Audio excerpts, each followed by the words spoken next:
안녕하십니까. 이번 강좌에서는 요한계시록에서 예언된 어린 양 잔치인 참부모님 성혼식의 섭리사적 의의와 성혼식이 이루어지기까지 참부모님의 준비 노정을 소개하겠습니다. 성경을 보면 끝날에는 메시아가 와서 어린 양 잔치를 한다고 되어 있습니다. 어린 양 잔치는 하나님의 혈통의 인연을 중심 삼고 부부가 되는 것입니다. 그렇게 해서 인류의 참 부모로서 나타났다면 사탄은 있을 수 없습니다. 혈연적 관계를 중심 삼고 그 혈통을 묶어주는 것이 어머니, 아버지, 남자, 여자, 성상, 형상의 실체입니다. 하나님의 사랑을 동기로 하여 생명을 움직여서 사랑, 생명, 혈통이 하나 되어 소용돌이 치는 것입니다. 그 가운데에 여자와 남자의 주인이 바뀌어 둘 다 주인이라고 할 수 있는 하나된 자리에서 생명의 씨, 후손이 연결됩니다. 그것이 창조 이상입니다. 그러한 그것이 다 깨져나갔습니다. 그런 것을 다시 찾기 위해서는 만물을 대신해서 찾고 인간을 대신해서 찾고 부모를 대신해서 찾아야 됩니다. 이것이 구원 섭리의 골자입니다. 하늘 부모님의 창조 이상은 아담 해아가 온전히 성장하여 하나님의 축복 가운데 성혼식을 올린 뒤 참 부모가 되어 참 가정을 이루는 것이었습니다. 하지만 아담 해아의 타락으로 참 가정 실현의 꿈은 좌절되고 말았습니다. 구원 섭리 역사는 하늘 부모님이 꿈꾸셨던 참 가정을 다시 찾는 역사라고 할 수 있습니다. 다시 말하면 독생자와 독생녀를 지상에 보내시어 어린 양 잔치를 통해 태초의 창조 이상을 다시 세우고자 하신 것입니다. 예수님께서 2차 아담으로 지상에 오셨을 때 예수님은 하늘이 준비한 신부와 성혼하여 참 부모가 되어야 했습니다. 그러나 유대교와 이스라엘 민족의 불신으로 인해 그 뜻을 이루지 못하고 십자가에 매달리셨습니다. 아담에 이어 2차 아담으로 오신 예수님도 하나님의 꿈인 참 가정을 이루지 못하게 되었습니다. 하늘 부모님은 구원 복귀 섭리를 완성하기 위해 독생자 메시아를 다시 한번 이 땅에 보내십니다. 요한계시록 19장 7절부터 10절에 나오는 것처럼 독생자는 성신 실체인 독생녀를 맞이하여 어린 양의 혼인 잔치를 해야 했습니다. 신랑으로 오는 독생자는 신부로 오는 독생녀와 성혼하시어 참 부모가 되시고 참 가정을 이루심으로써 하늘 부모님의 창조 이상을 완성하시게 되어 있는 것이었습니다. 예수님 이후 기독교 역사 2000년은 신부를 준비하는 기간이었습니다. 따라서 제1차 아담과 제2차 아담인 예수님에 이어서 제3차 아담으로 오신 참아버님께서는 제3차 해와 성신 실체 신부인 참어머님을 맞아 참부모가 되어 원죄 없는 아들, 딸을 낳으셔야 합니다. 참부모를 통해 혈통전환을 이룬 그 후손들은 하나님의 가정이 확대되어 지상 천국, 이상 세계가 이루어지는 것입니다. 예수님이 오셨을 당시 독생녀를 신부로 맞아 어린 양 잔치를 치렀더라면 그때의 참부모를 중심으로 한 복귀 섭리가 완성됐을 것입니다. 이와 관련한 참 아버님의 말씀을 훈독해 보겠습니다. 하나님의 독생자 예수님이 이 땅 위에 오셔서 만일 죽지 않았으면 예수님이 독생자라 하였으니 하나님은 그 앞에 독생녀도 보내셨을 것입니다. 하나님의 2000년 역사는 신부를 찾는 역사입니다. 예수님은 참다운 아들의 모습으로 태어났지만 참다운 딸의 모습이 없으니 하나님의 뜻을 못 이룬 것입니다. 그렇기 때문에 2000년 기독교 역사는 딸을 찾는 역사입니다. 성신은 하나님의 딸로서 오셨습니다. 참 어머님도 예수님 당시의 독생자, 독생녀 섭리에 대해 말씀해 주셨습니다. 그런데 책임 못한 이스라엘 민족, 유대교, 그 당시에 살았던 어떻게 됐나? 하늘이 4000년 만에 찾아세운 독생자의 자리는 남아있어. 다시 오마하셨어. 그런데 독생녀가 있겠나 없겠나? 하나님의 창조가 아담만 창조했던가? 아담 해와야. 그럼 복귀섭리 역사도 독생자가 있으면 독생녀도 있어야 돼. 그런 섭리 역사가 없었겠나? 있었어. 우리는 원리에서 하늘이 선택한 중심 인물이 책임을 못할 때는 자리를 바꾼다. 이스라엘을 통해서 독생녀를 보내주지 않아.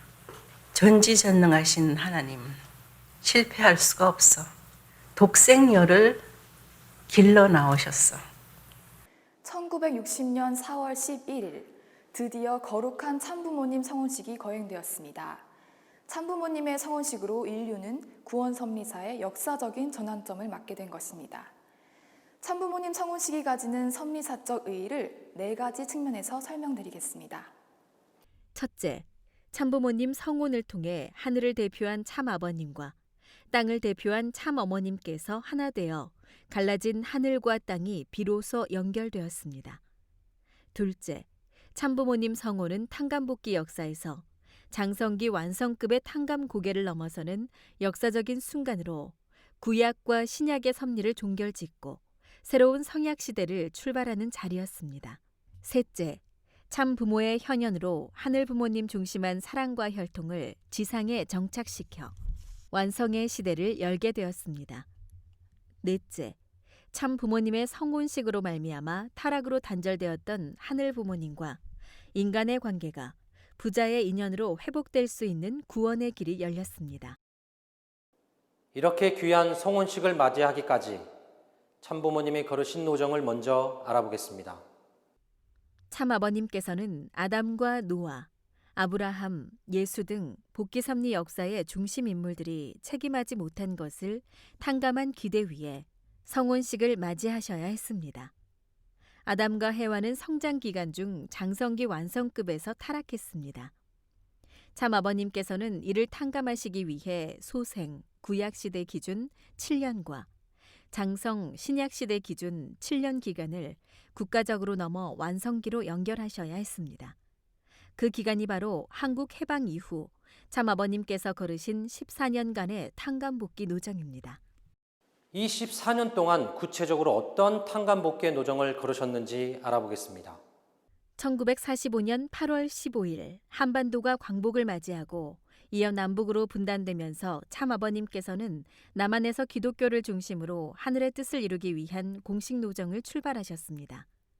그러나 준비된 주류 기독교에 이어 내적 신령 교단의 불신으로 인해 남한에서의 출발 섭리가 좌절되었고 참아버님은 섭리의 무대를 북한으로 옮기시게 되었습니다. 하지만 평양에서도 기독교단의 핍박과 공산당국의 무고로 옥고를 치르시면서 고난길을 가실 수밖에 없었습니다.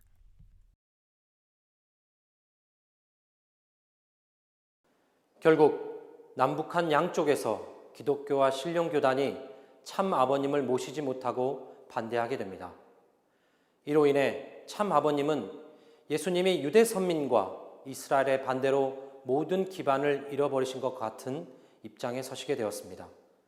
예수님이 스스로 40일 금식과 3대 시험의 광야 노정을 걸으신 것과 같이 참 아버님 또한 탕감의 노정을 가시게 되었습니다. 참 아버님은 예수님이 십자가에 달린 자리와도 같은 흥남 감옥에서 생명을 건 순환 가운데 하늘을 위로하시며 12명 이상의 제자를 찾아 마침내 승리하셨습니다.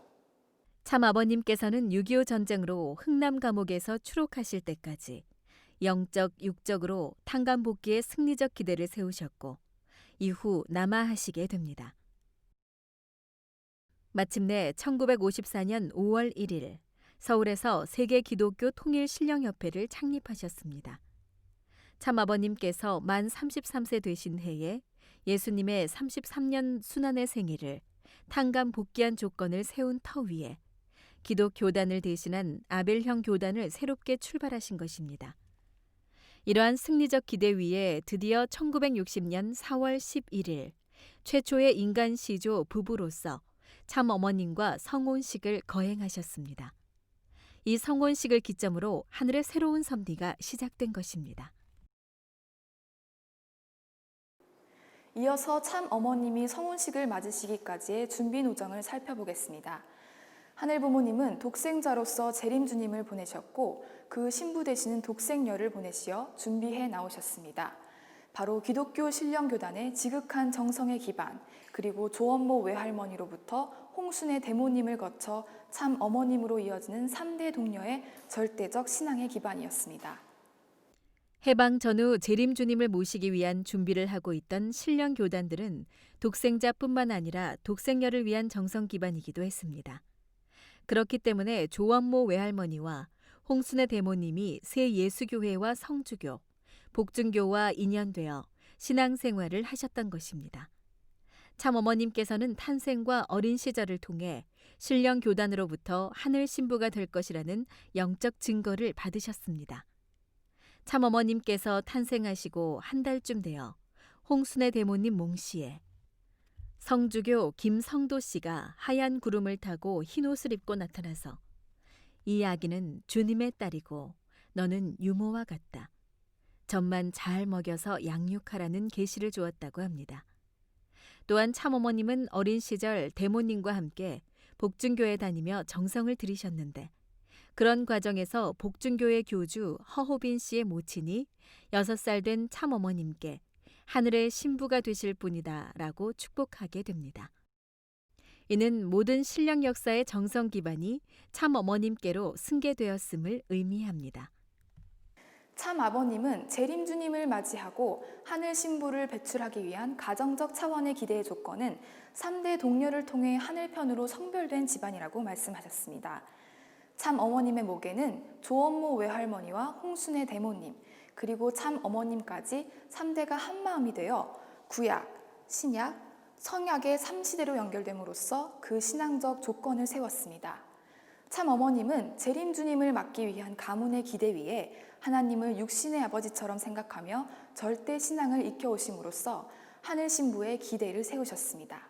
그리고 결정적 순간이 다가왔을 때 참 어머님은 완전한 무아의 심정으로 하늘 부모님께 순종하셨습니다. 1960년 2월경 참어머님은 꿈속에 참아버님을 뵙게 되었습니다.